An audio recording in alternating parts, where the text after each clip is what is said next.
यहाँ किनारे करके सुबह सुबह हरे कृष्ण महामंत्र का जप करें। If one chants this Mahamantra 3.5 crore times Japati, if one chants this Hare Krishna Mahamantra, complete Hare Krishna Mahamantra, so all the sins can be destroyed if one chants this Mahamantra 3.5 crore times. उच्चारण चल रहा है, मतलब नहीं पता, और सोच रहे हैं कुछ बहुत ऊंचा काम हो रहा है। मंत्रों में कोई जादुई शक्तियां नहीं होती भाई। छोटी सी बात क्यों नहीं पल्ले पड़ रही? अरे छठी का लड़का घूम रहा है और दिमाग में A square plus B square equal to C square, A square plus B square equal to C square. इससे क्या होगा? क्या होगा इससे एक भी सवाल हल हो जाएगा ना? उसे ए पता ना बी पता ना सी पता, स्क्वायर भी नहीं पता, जोड़ना भी नहीं आता। दोहराने से क्या होगा? तुम उसका अर्थ ही नहीं समझते तो। और अर्थ भी फिर कह रहा हूं, मात्र शाब्दिक ही नहीं, सांकेतिक भी समझना पड़ता है। शाब्दिक अर्थ तो अनुवाद मात्र होता है कि अनुवाद ले लिया, वो अनुवाद से कुछ नहीं बात बनेगी। हर मंत्र में कहीं दूर को इशारा होता है। अक्सर तो इस तरह के विचार औने पौने गुरुओं द्वारा ही प्रचारित किए जाते हैं। ये फलाना मंत्र है, इसका ऐसे जाप करो, ये करो, वो करो, दिन में 3 बार, एक बार खाने से पहले, एक बार खाने के बाद, दूध के साथ लेना मंत्र। यानी कि एक ऐसा भक्त जो कि 16 माला जप नहीं करता, जब वो हरि कथा करेगा वो लोगों के काम, क्रोध, लोभ इत्यादि को बढ़ाएगा। ये देखिए, ये इनका हाल है सर, आप ही ना हाल क्या इनका। 16 माला ना जप करके जो आपने प्रीचिंग की ना, ये उसी से हाल होता है ये। और जो गहरे जाने लगते हैं वो पाते हैं कि दोहराव अपने आप होने लग गया, क्योंकि गहराई में कुछ इतनी प्यारी चीज मिल जाती है कि आप उसके पास बार बार जाते हैं। इसी को तो दोहराव बोलते हैं। मंत्र का अर्थ समझ में आ गया, वो अर्थ अब छूट ही नहीं रहा, वो भीतर अब गीत की तरह बज रहा है अर्थ। लो, ये तुम दोहराने लग गए, ये भीतर अब तुमने माला जपनी शुरू कर दी। कबीर साहब बोलते हैं ना, भीतर की माला जप। ये भीतर की माला जपनी शुरू कर दी। कैसे जपनी शुरू कर दी? प्रेम हो गया। वो अर्थ इतना सुंदर था कि प्रेम हो गया। अब बाहर कुछ भी चलता रहे, भीतर माला फिर ही रही है, फिर ही रही है, फिर ही रही है। मायावादी। यहाँ पर अमोघ लीला प्रभु जी और ऐस्कॉन वाले हरे कृष्णा महामंत्र का जाप करने के लिए बताते हैं। हरे कृष्णा महामंत्र जाप करना है, परंतु हरे कृष्णा महामंत्र कभी हो ही नहीं सकता, क्योंकि गीता में भगवान कृष्ण ने बताया है, ओमिक्ति एकाश्रम ब्रह्म व्यानुस्मरणम यह प्रयाति तदंदेहम सह याति परमाम गतिम। ओम जो अक्षय ब्रह्म का परिचायक है, उसका जप तथा मुझ एक परमात्मा का स्मरण तत्वदर्शी महापुरुष के संरक्षण में ध्यान धरें। ये विधि है, नियत विधि यही है। ओम का जाप करना है और एक तत्वदर्शी महापुरुष के संरक्षण में ध्यान धरना है। हरे कृष्णा का जाप नहीं करना है। ये गीता में भगवान कृष्ण ने स्वयं बताया है, परंतु ऐस्कॉन वाले हरे कृष्णा जाप करने के लिए बोल रहे हैं। तो ये पूरा विधि नियत विधि नहीं, ये तो अविधि है, गीता के अनुसार है ही नहीं, कृष्ण के अनुसार है ही नहीं। हरे कृष्णा नाम तो जपना ही नहीं है, हरे कृष्णा महामंत्र है ही नहीं, कोई प्रमाण ही नहीं। गीता में ओम की चर्चा की गई है।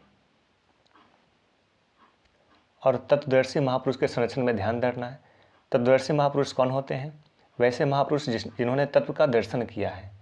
तत्व यानी सत्य वस्तु जो परमात्मा है, ईश्वर है, उसकी जिसने अनुभूति कर रखी है, जिसका दर्शन कर रखा है, जो उस तत्व को भली भांति समझता हो, जानता हो, वैसे महापुरुष के संरक्षण में ध्यान धरना है और ओम का जाप करना है। हरे कृष्णा का जाप नहीं करना है।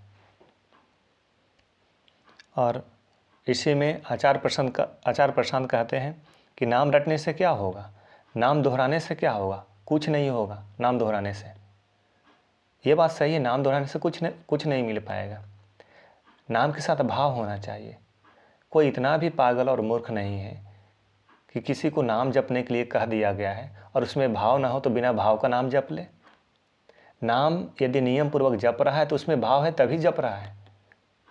इसलिए नाम रटने से ही, नाम रटना उसकी भाव को प्रदर्शित करता है, नाम का दोहराना उसके भाव को प्रदर्शित करता है। और आचार्य प्रशांत कहते हैं कि अर्थ कब समझ में आता है? जब गहरे जाने लगते हैं। हाँ, ये बात सही है, अर्थ कब समझ में आएगा? जब गहरे जाने लगते हैं। गीता में भगवान कृष्ण बोले हैं 4 स्तर से जाप की जाती है, बैखरी, मध्यमा, प्रसंति और परा। बैखरी में आवाज़ निकालकर मुंह से बोला जाता है, जैसे ओम ओम, इस प्रकार से। मध्यमा में ये जो मुंह से बोली जा रही है, इसकी ये जो आवाज़ है ये धीमी हो जाती है जब वो कंठ से आवाज़ निकलना शुरू होता है। और प्रसंति श्वास की डोरी लग जाती है, जाप श्वास के माध्यम से की जाती है। और परा, जपे न जपावे अपने से आवे, उस समय जाप करने की आवश्यकता नहीं पड़ती। वह जाप अजपा हो जाता है, अर्थात बिना जपे हुए जपने लगता है। ये स्थिति होती है परा की।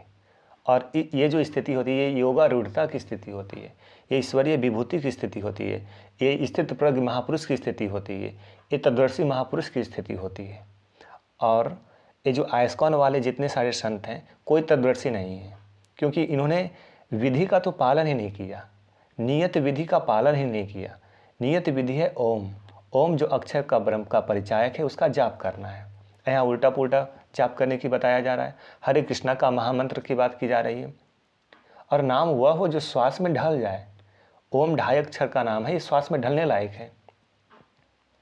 राम 2.5 अक्षर का नाम है जो श्वास में ढलने लायक है। लेकिन ये नाम हरे कृष्णा, राधे राधे, ये इतना लंबा चौड़ा नाम कहाँ से श्वास में ढल पाएंगे।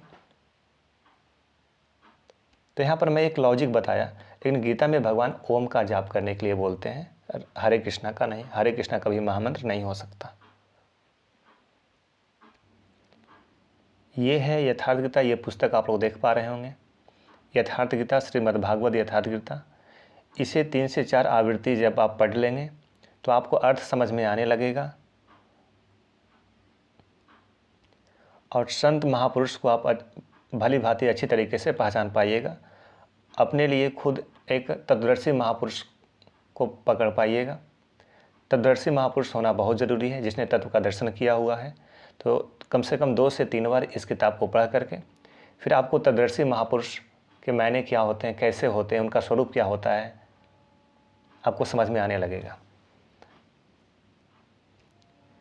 यह किताब इंटरनेट पे उपलब्ध है, आप लोग देख सकते हैं।